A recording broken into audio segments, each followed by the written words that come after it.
मित्रांनो नमस्कार. मी अथर्व गोसावी. स्वागत आहे सर्वांचं आजच्या आपल्या व्हिडिओमध्ये. आजच्या आपल्या व्हिडिओमध्ये आपण जो टॉपिक डिसाईड केलेला आहे थोडासा इंटरेस्टिंग टॉपिक आहे तो.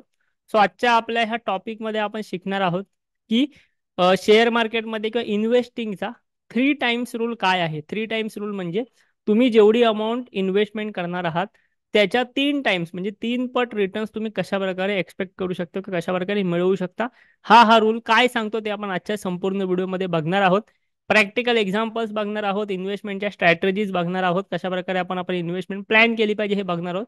मेन आपला फोकस असणार आहे की तुम्ही जेवढी इन्व्हेस्टमेंट करणार त्याचे 3 टाइम्स तुम्हाला परतावा भेटला पाहिजे. ते आपण कम्प्लीट हा जो रूल आहे तो आज शिकून घेऊया प्रॅक्टिकली. आपल्या चॅनलवरती नवीन असाल चॅनलला सबस्क्राईब करा. भरपूर सारं एज्युकेशन आपण इथे तुम्हाला फ्री ऑफ कॉस्ट जे ते देत असतो. आता सुरुवात करण्याआधी आपल्याला इन्व्हेस्टिंगमध्ये आपण आजचा टॉपिक जो घेणार आहोत तो घेणार आहोत म्युच्युअल फंड इन्व्हेस्टमेंट बद्दल. आता तुम्ही इन्व्हेस्टिंग म्हटलं तर तुम्ही इन्व्हेस्टमेंट कशातही करू शकता, पण हा आपण जो प्रॉपर प्लॅन करणार आहोत तो करणार आहोत with the help of mutual fund. त्यामुळे म्युच्युअल फंडला कन्सिडर करून आपण हा प्लॅन समजून घेणार आहोत. तुम्हाला 3 टाइम्स रूल काय सांगतो.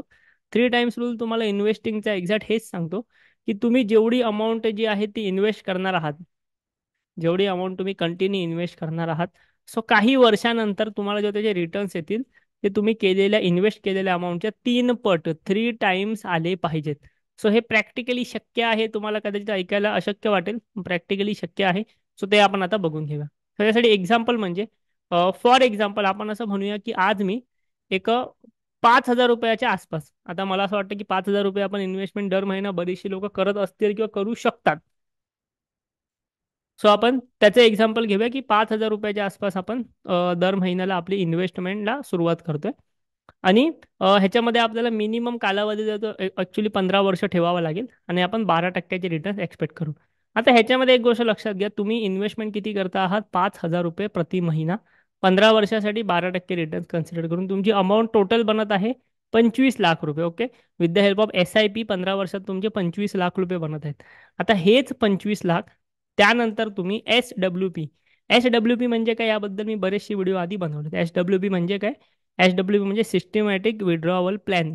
म्हणजे एक अमाऊंट असते, त्यातनं तुम्ही दर महिना फिक्स अमाऊंट विड्रॉ करायची, जेणेकरून तुम्हाला एक तुम्ही कमी अमाऊंट विड्रॉ करायची, जास्त तुमच्या इंटरेस्ट रेटने पैसे वाढत राहतात आणि तुमचे पैसे कधीही संपत नाहीत बेसिकली. हा प्लॅन असतो SWP मध्ये. आता आपण त्यानुसार समजा आपले 15 वर्षामध्ये 25 लाख जमा झाले, ते 25 लाख आपण इथे SWPच्या मार्फत बघूया विड्रॉ करून किती आपल्याला त्याचा परतावा भेटतोय. आणि हे पैसे आपल्याला लाईफ टाईम भेटणार आहेत दर महिना. आता इथे मी 25 लाख रुपये टाकतो आणि हे 25 लाख रुपये जे आहेत ते मी अमाऊंट इन्व्हेस्ट किती केली लक्षात घ्या. मी अमाऊंट दर महिना इन्व्हेस्ट केली आहे 5,000 रुपये 15 वर्षासाठी, जेणेकरून माझे झाले 25 लाख. तेच 25 लाख मी SWPच्या माध्यमातून जे मी 5,000 प्रति महिना इन्व्हेस्ट करायचो त्याबदली आता मी 15,000 प्रति महिना घेणार, म्हणजे माझ्याकडे विड्रॉ करणार. लक्षात घ्या, पहिली 15 वर्ष मी फक्त 5,000 इन्व्हेस्ट केले, त्यानंतर मी 15,000 प्रति महिना मिळवणार, म्हणजे 3 पट रिटर्न्स मिळवणार. 12% हिशोबाने मला रिटर्न्स भेटले. आणि असं जर मी सेम प्रोसेस 10 वर्ष केली तरीही माझे 25 लाख जी अमाऊंट आहे ना, त्यातनं मला दर महिना 15,000 येतीलच, प्लस माझ्याकडे 10 वर्षानंतर बॅलन्स राहील 47 लाख रुपये. हे असं कशामुळे झालं? तुम्ही पैसे विड्रॉ करताय तरी तुमचे पैसे वाढत का जात आहेत? तर लक्षात घ्या, भले आपण पैसे जे विड्रॉ करतोय ना 15,000 दर महिना, ते ह्या अमाऊंटने विड्रॉ करतो, ह्या अमाऊंटमधनं. पण उर्वरित जी अमाऊंट आहे ती तुमची ह्या पर्सेंटेजने वाढतच जाते. मिनिमम आपण शेअर मार्केटमध्ये किंवा म्युच्युअल फंडमध्ये 12%चा CAGR जो आहे तो कन्सिडर करतो नॉर्मली. त्यानुसार आपले पैसे वाढत जातात आणि 10 वर्षानंतर तुमच्याकडे एवढी अमाऊंट जमा होते.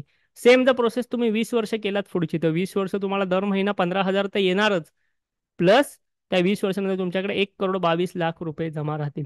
हा आहे इन्व्हेस्टिंगचा 3x 3 टाइम्स रूल. सेम समजा तुम्ही ही अमाऊंट आता म्हणाल की 5,000 नाही, मी 15,000 रुपये इन्व्हेस्ट करू शकतो.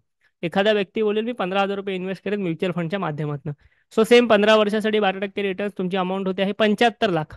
आता ह्या वेळेला तुम्ही जर इथे 75 लाख रुपयाची अमाऊंट टाकलात, म्हणजे 75 लाख रुपये तुम्ही SWPच्या माध्यमात तिथे टाकलात, तेव्हा तुम्ही 15,000 इन्व्हेस्ट केलेत 15 वर्षासाठी. त्यानंतर आयुष्यभर, लक्षात घ्या, त्यानंतर आयुष्यभर तुम्ही 15 त्रिक 45 45,000 रुपये दर महिना पेन्शन मिळवणार. ही पेन्शन जर तुम्ही 10 वर्ष मिळवलीत तर तुमची 75 लाखाचे 1,43,00,000 होतील, प्लस तुम्हाला दर महिना 45,000 रुपये मिळतातच आहेत. सेम तुम्ही 20 वर्ष केलं तर हे 20 वर्ष तुम्हाला दर महिना 45,000 भेटणारच, प्लस तुमचे जे अमाऊंट इन्व्हेस्टेड आहे त्याचे झाले होणार जवळपास 3.67 करोडच्या आसपास. सो हे कशामुळे होतं? हे होतं पॉवर ऑफ कंपाऊंडिंगने, power of 3x rule. So ह्याच्यासाठी तुम्हाला म्युच्युअल फंडचे इन्व्हेस्टिंगचे सर्व रूल्स माहीत असणं गरजेचं असतं, जेणेकरून तुम्ही इन्व्हेस्टमेंट करून त्याचा प्रॉपर प्लॅन करून ते पैसे तुमच्या काही वर्षानंतर वापरू सुद्धा शकता. बरीचशी लोक अशी असतात जी फक्त आयुष्यभर इन्व्हेस्टमेंट करतात, त्यांना म्युच्युअल फंड कधी थांबवायचे वगैरे काही कळत नाही.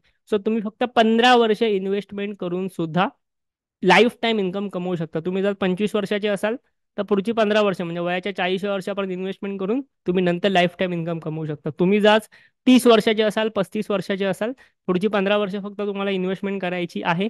जेवढी अमाऊंट तुम्ही आज करताय तेवढीच पुढची 15 वर्ष इन्व्हेस्टमेंट करायची, वाढवण्याची पण काही गरज नाही. वाढवलात तर तुमचे रिटर्न्स पण ऑब्विसली वाढतील, पण काही गरज नाही. त्यानंतर तुम्हाला लाईफ टाईम ह्याच्यामधनं इन्कम सुरू राहणार. सो हे सगळे प्लॅन असतात म्युच्युअल फंडमध्ये. तुम्ही अशा प्रकारे इन्व्हेस्टमेंट करू शकता. हा इन्व्हेस्टिंगचा 3x रूल, 3 पटीचा फॉर्म्युला आहे. नक्की समजून घ्या. तुम्हाला आवडलेला असेल ते व्हिडिओला नक्की लाईक करा. तुम्हाला जर म्युच्युअल फंड आपल्यातर्फे सुरू करायचं असेल, म्हणजे तुम्हाला तुमची म्युच्युअल फंडची इन्व्हेस्टमेंट आपल्याकडे सुरुवात करायची असेल, तर तुम्ही तीही करू शकता.